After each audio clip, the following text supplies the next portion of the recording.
Preposition আমরা একটা class করেছিলাম, যেখানে আমরা ওই উদাহরণের মাধ্যমে করছিলাম, হ্যাঁ, এক্সাম্পল দিয়ে করছিলাম। চল, আজকে হচ্ছে আমাদের প্রিপজিশনের পার্ট 2। এর আগে আমরা পার্ট 1 একটা করেছি, তোদের ইন, অন, অ্যাট এগুলো ব্যবহার আমরা শিখেছি। হ্যাঁ, আজ হচ্ছে আমাদের ক্লাস 2 বা পার্ট 2 আমরা যদি বলি। হ্যাঁ, দেখ, which the girl ran dash the room,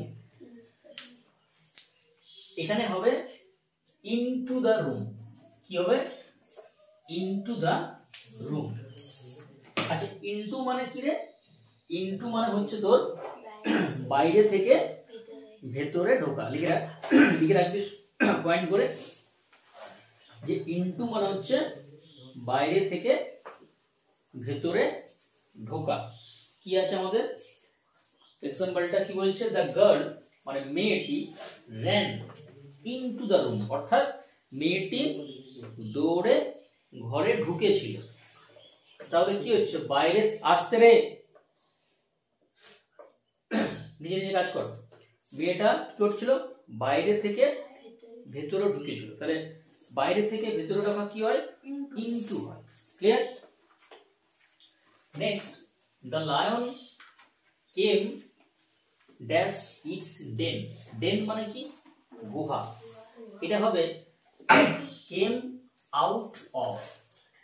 কি হবে? out of।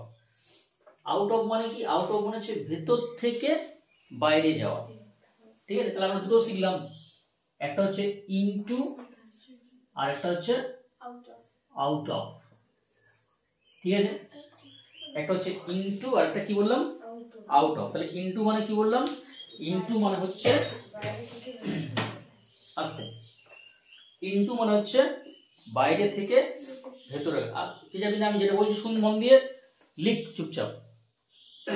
into মানে হচ্ছে কি বললাম? বাইরে থেকে ভেতরে ঢোকা। আর আউট অফ মানে হচ্ছে ভেতর থেকে বাইরে যাওয়া। ঠিক আছে, clear? Next, the dog jumped dash the fence. Fence মানে হচ্ছে বেড়া। এটা হবে ওভার। কি হবে? ওভার, অর্থাৎ কুকুরটি বেড়ার উপরে ঝাঁপ দিয়েছিল। বেড়ার উপরে বলতে বেড়াকে ডিঙ্গিয়ে গেছিল। এরপর ওভার, এই ওভার কোথায় বসে? ওভার মানে হচ্ছে যে সামান্য উপরে থাকবে, সেটা টাচ থাকবে না, স্থিরও থাকতে পারে অথবা গতিও থাকতে পারে। ধরো আমি বললাম যে the bridge is dash the river. কি হবে? Over the river. এখানে নদীর উপরে ব্রিজ আছে, তাই না? কভার করে আছে, কভার আছে। তাহলে অনেক সময় কি হয়, যদি কভার থাকে, কভার অর্থাৎ ঢাকা থাকে, তখন ওভার হয়। ঠিক আছে, আর এখানে কিন্তু মুভমেন্ট হচ্ছে, অর্থাৎ কুকুরটি কি করছে? বেড়ার উপরে ঝাঁপ দিচ্ছে। তার মানে কি? একটা গতি আছে, মুভমেন্ট আছে, তখন কি হবে? ওভার হবে। ঠিক আছে, ক্লিয়ার? ধর আমি বললাম যে put the blanket dash the child, তখন কি হবে? ওভার দ্য চাইল্ড, অর্থাৎ শিশুটির উপরে ব্ল্যাঙ্কেটটা দিয়ে দাও। তাহলে ঢাকা দিয়ে দাও, সেটা পুরোটাও হতে পারে আবার কিছুটাও হতে পারে, কিন্তু ঢাকা থাকবে। ওকে, কভার থাকবে। কভার মানে ওভার। ঠিক আছে, মাঠ। ঠিক আছে, অর্থাৎ মাঠটি নদীর পাশে ছিল। এরপর পাশের ইংরেজি কি রে? বিসাইড। বিসাইড, অথবা এখানে তুই বায়ও লিখতে পারিস, দুটোই হবে কিন্তু। বাই মানেও পাশে, আর বিসাইড মানেও পাশে। ঠিক আছে, এরপর একটু এটার মধ্যে ফারাক আছে, যে বিসাইড মানে একদম পাশাপাশি থাকা। বিসাইড মানে কি? পাশাপাশি থাকা, ঘেঁষাঘেঁষি থাকা। আর বাই মানে খুব একটা পাশে নয়, হ্যাঁ, মোটামুটি কাছাকাছি থাকে। কিন্তু এই জায়গাটা তুই বিসাইডও করতে পারিস, বাইও করতে পারিস, দুটোর মানেই হচ্ছে কি? পাশে। ক্লিয়ার? বুঝে যাচ্ছে? আচ্ছা, 5 and 6 খুব ইম্পর্টেন্ট। এটা আমরা টেন্সও পড়েছিলাম যখন আমরা প্রেজেন্ট পারফেক্ট কন্টিনিউয়াস টেন্স করেছিলাম। ঠিক আছে, কি ছিল? We have been living in this town dash 4 years। আমরা এই শহরে মানে আমরা 4 বছর ধরে এই শহরে বাস করছি।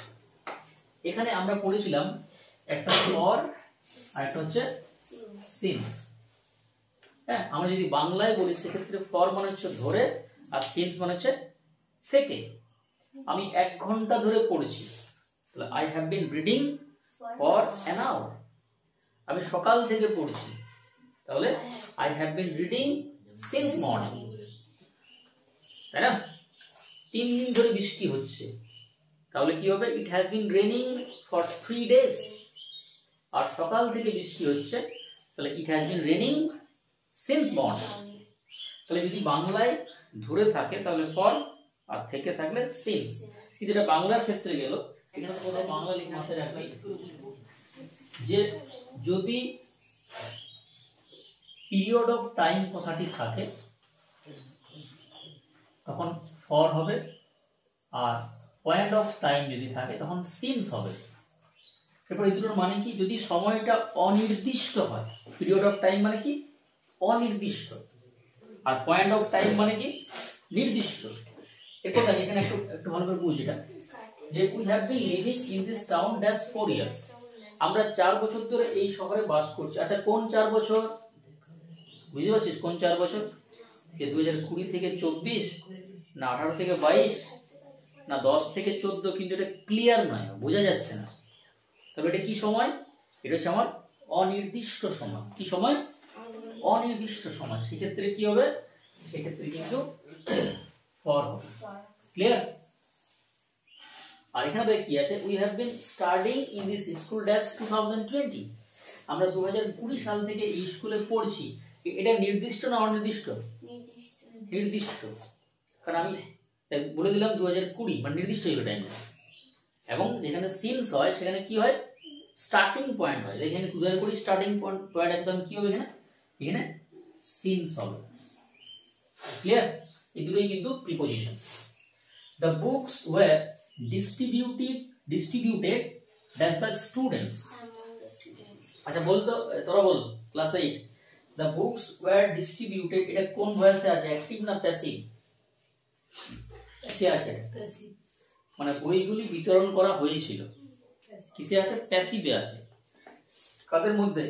ছাত্র ছাত্রীদের মধ্যে। একটু ছাত্র ছাত্রী অনেকগুলো থাকবে, তাহলে যদি 2 থাকে তখন কি হয়? বিটুইন হয়। আর 2 এর বেশি হলে কি হয়? অ্যামাং হয়। এখানে অনেকগুলো ছাত্র ছাত্রী, তাহলে কি করবি? এখানে অ্যামাং করবি। বুঝতে পারছি রে? অঙ্কিতা কি বললাম বল? যদি 2 হয় সেক্ষেত্রে বিটুইন, আর 2 এর বেশি হলে অ্যামাং। ক্লিয়ার? যেমন দেখ এখানে কি হবে বল? Divide the chocolates dash the 2 girls. কি হবে? অ্যামাং দ্য 2 গার্লস না বিটুইন দ্য 2 গার্লস? কি হবে? বিটুইন, কারণ দুজন আছে। হ্যাঁ, আর আমি যদি বলি এখানে যে divide the chocolates as the 5 girls, তখন কি হবে? Among the 5 girls. He was born dash July 10, 2020। আমি আগে থেকে বলেছিলাম এই জুলাইটা কি? একটা ডেট, একটা তারিখ। কি বসবে? অন। এক কেন হবে রে? On July. হ্যাঁ, আর যদি মাস হতো তখন কি হতো? তখন ইন হতো। যদি মাস বোঝায়, বছর বোঝায়, তখন কি হয়? ইন হয়। আর যদি তারিখ বোঝায় তখন অন হয়। ঠিক আছে? She will come dash 10 AM। এটা কি হবে? এটা কিন্তু একটা নির্দিষ্ট সময়। হ্যাঁ, সময়ের আগে কি বসে? অ্যাট বসে বা ইন বসে। যদি নির্দিষ্ট সময় হয় তখন অ্যাট হবে। At 10 AM, at 10 o'clock। ঠিক আছে? At night, at dawn, at dusk, এগুলো নির্দিষ্ট সময়। আর যদি টাইমটা অনির্দিষ্ট হয়, যেমন ধর মর্নিং, আফটারনুন, ইভিনিং, তখন হবে ইন। যেমন in the morning, in the afternoon, in the evening. এখানে কিন্তু সময়টা কি আছে? অনির্দিষ্ট। তাহলে কি হবে? She will come at 10 AM। দেখো আমরা 10টা শিখলাম প্রিপজিশন, খুব সহজে শিখলাম, খুব সুন্দর করে শিখলাম। হ্যাঁ, মানে উদাহরণ থেকে শিখলাম। তাই না? এইভাবে কিন্তু শিখতে হবে আগে। পড়ে পড়ে এইভাবে। আর সব পয়েন্টগুলো তো লিখে নিয়েছিস খাতায়? হ্যাঁ, একবার দেখে না সবাই, যদি কোনো ডাউটস থাকে আমাকে বলবি। হ্যাঁ।